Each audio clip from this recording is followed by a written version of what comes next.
Assalamualaikum warahmatullahi wabarakatuh. Yang Salam. terhormat dosen pengampu kami Pak Vicky Fendi SAMSC. Kami dari kelompok 3 ingin membahas mengenai data collection methods observation. Lalu sebelum itu kami akan memperkenalkan diri kami terlebih dahulu. Yang pertama ada saya sendiri Ahmad Hafiz Rizky dengan NPM akhir 003.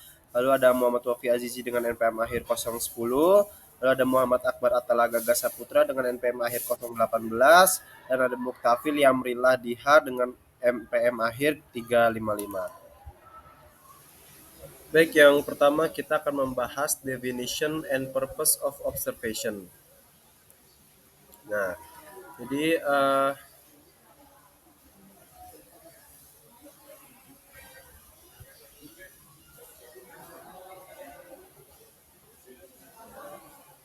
di sini kita akan membahas definisi dan juga tujuan dari observasi. Nah, observasi ini berhubungan dengan kegiatan melihat, merekam, menganalisis, dan juga menafsirkan perilaku, tindakan, atau peristiwa secara terencana.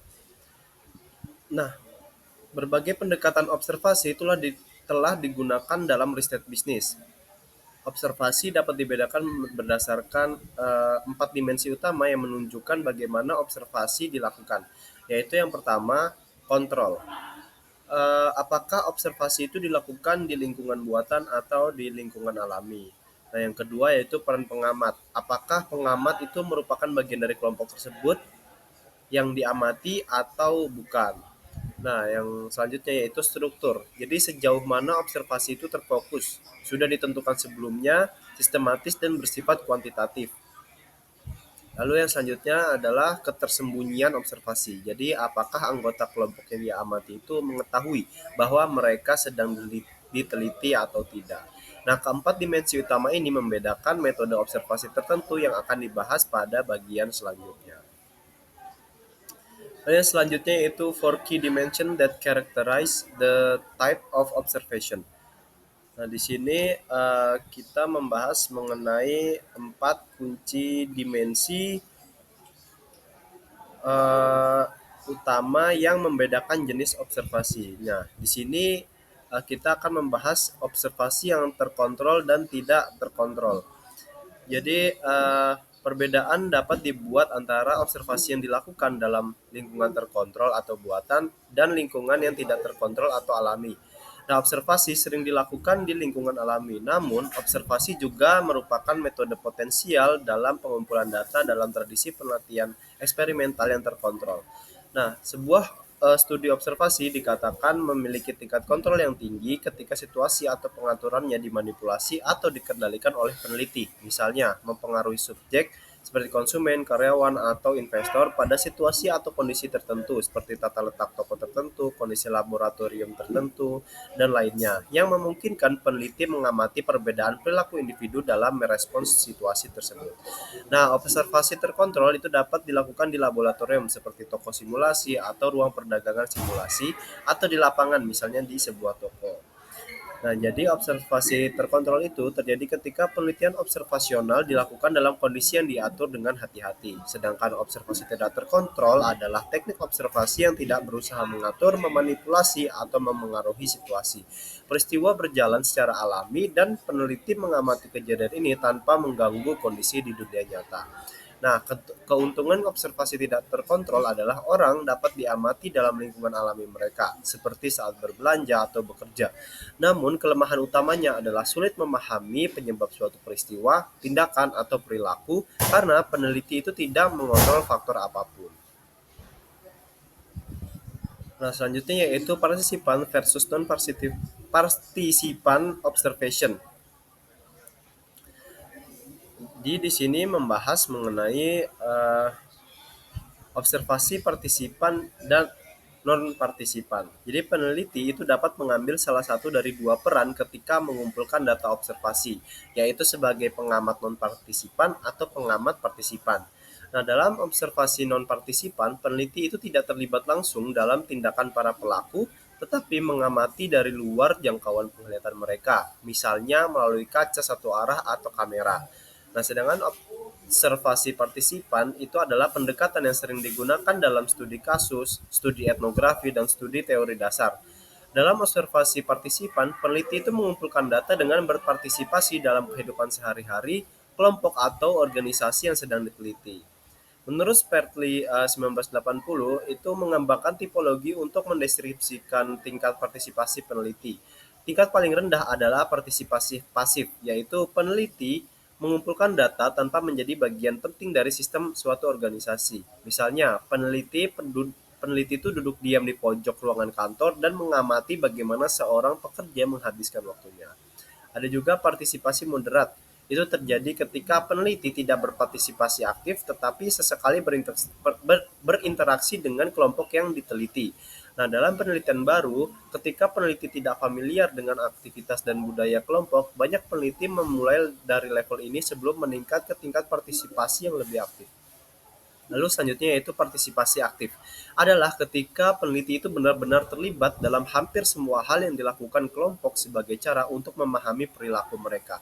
Nah, tingkat tertinggi adalah partisipasi penuh atau complete partisipan, di mana peneliti itu menjadi anggota dari kelompok sosial yang sedang dipelajari.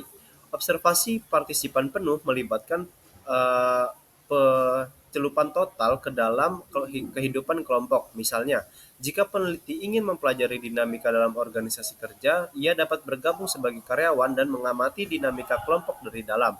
Dengan demikian, peneliti memperoleh pemahaman tentang kelompok sosial dari sudut pandang orang dalam. Oke, tadi sebenarnya di metode observasi di sini ada struktur dan struktur dalam observasi, dalam studi observasi. Jadi di sini saya akan menjelaskan perbedaan di antara kedua hal itu. Jadi observasi itu dapat melibatkan partisipan dan non partisipan. Nah, di sini observasi terstruktur itu terjadi ketika pengamat itu menggunakan cara metode yang telah diberikan sebelumnya untuk merekam aktivitas yang direncanakan. Nah, observasi ini itu umumnya bersifat kuantitatif. Nah, sebaliknya, observasi tidak terstruktur itu terjadi pada awal penelitian, peneliti atau peneliti itu masih belum memiliki spesifik tentang apa yang harus diperhatikan dan mereka hampir semua hal. Jadi studi ini adalah aktivitas penelitian kualitatif yang dapat menggunakan pada basis tentang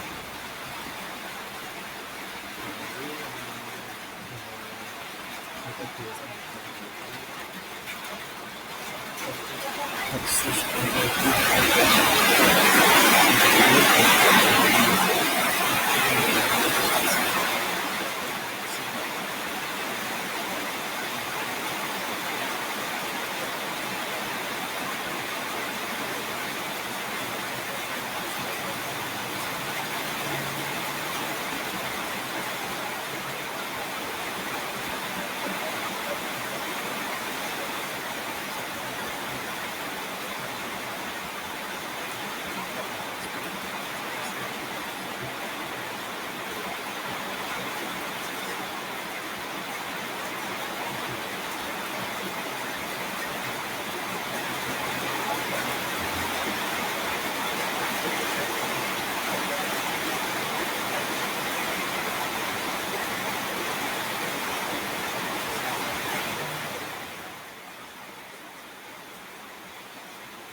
Oke, untuk materi yang selanjutnya ada two important approach to observation.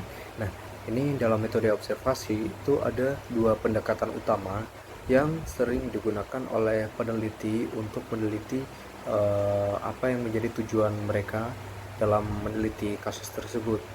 Nah, ini ada dua kan, ada participan observation atau observasi partisipatif, dan yang kedua ada structure observation atau observasi terstruktur. Nah, eh, ini mungkin saya highlight dulu definisinya dari kedua approach ini atau pendekatan ini. Jadi untuk observasi partisipatif itu peneliti ikut terlibat dalam aktivitas kelompok atau organisasi sambil mengamati perilaku. Jadi misal saya menjadi peneliti, itu kalau saya ingin meneliti misal pasar gitu atau penjual pasar. Jadi saya itu bisa ikut juga untuk berpartisipasi menjadi penjual di pasar tersebut gitu.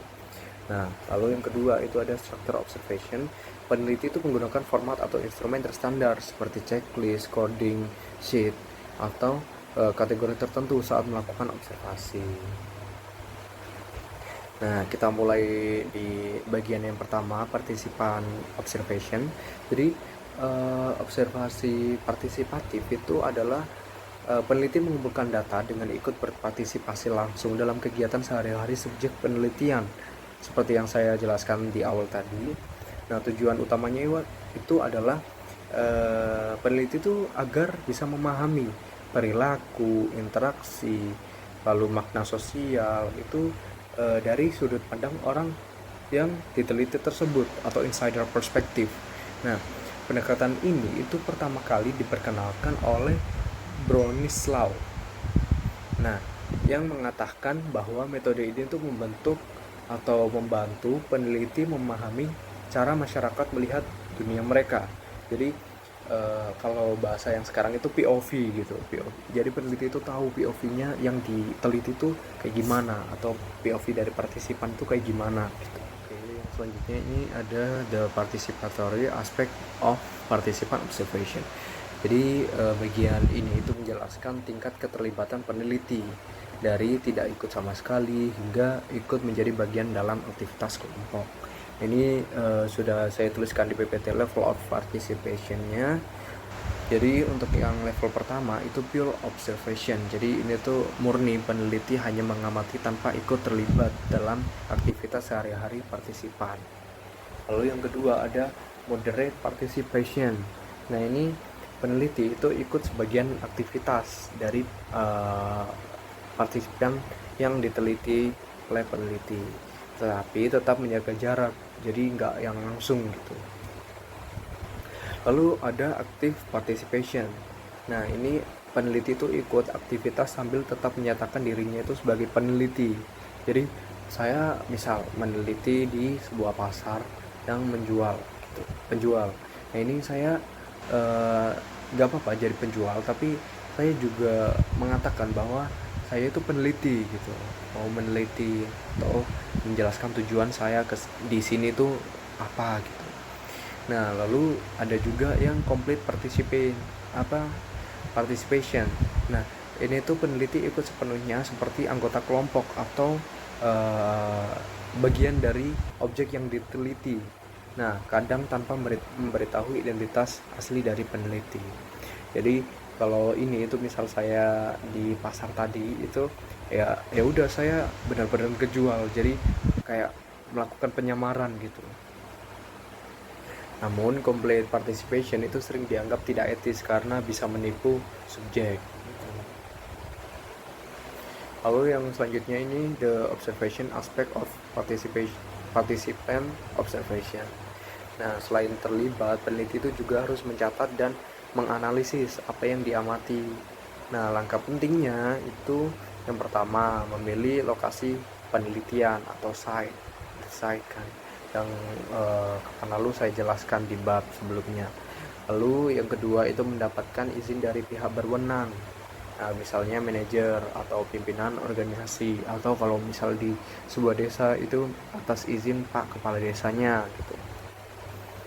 Lalu Selanjutnya ada mencari key informants atau orang yang dapat membantu peneliti memahami situasi. Jadi kayak juru kuncinya lah kalau istilahnya sekarang itu, juru kunci di desa tersebut. Misal kalau kita menelitinya di desa. Nah, lalu yang terakhir itu membangun hubungan baik atau rapport agar responden merasa nyaman dan mau berbagi informasi. Nah, rapport itu dianggap sangat penting karena semakin kuat hubungan kepercayaan, maka semakin akurat juga data yang diperoleh gitu.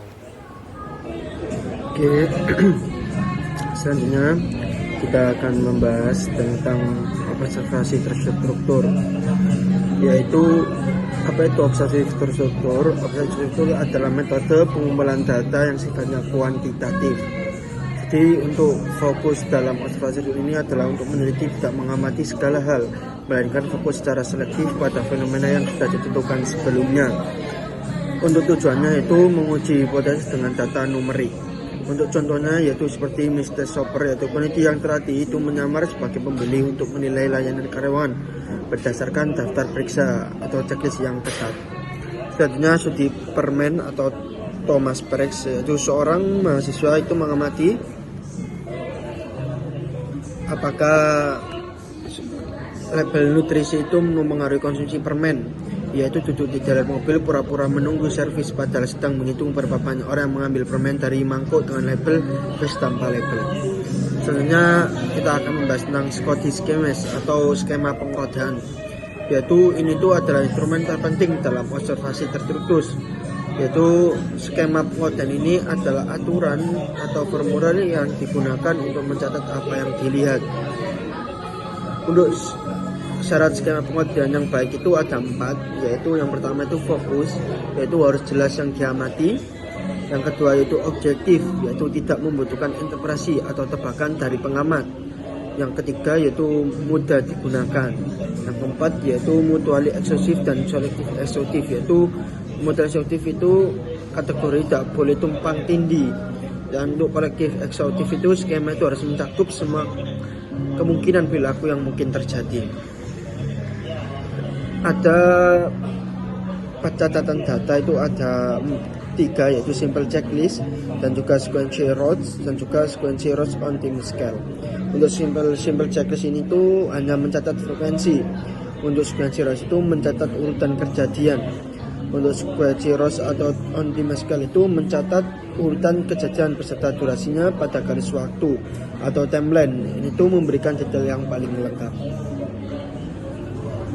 Oke, selanjutnya kita akan membahas tentang tips observasi partisipan, dan juga kita akan membahas tentang kelebihan dan kekurangan observasi.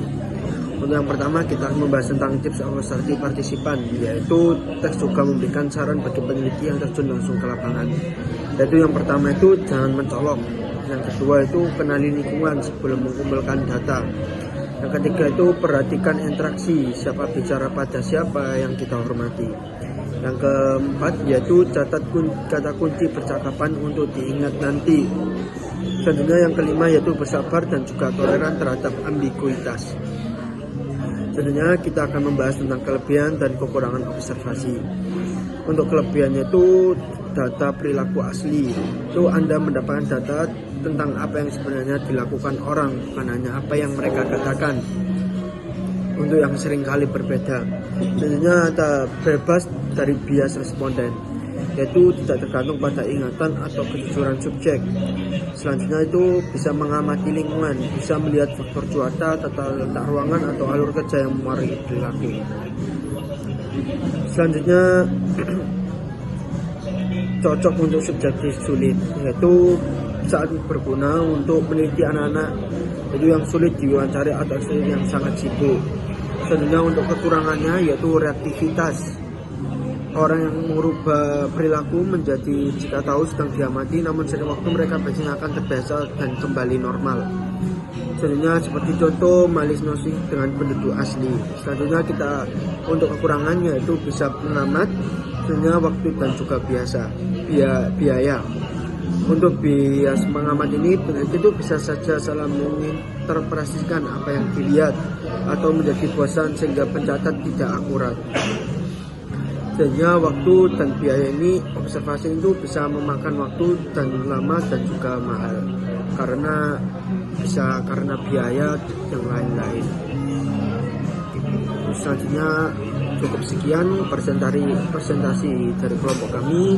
Mohon maaf apabila ada kata dan kekurangan. Mohon maaf sebesar-besarnya. Assalamualaikum warahmatullahi wabarakatuh. Demikian presentasi dari kelompok 3. Apabila ada kata-kata yang salah mohon dimaafkan. Wabillahi taufik walhidayah. Wassalamualaikum warahmatullahi wabarakatuh.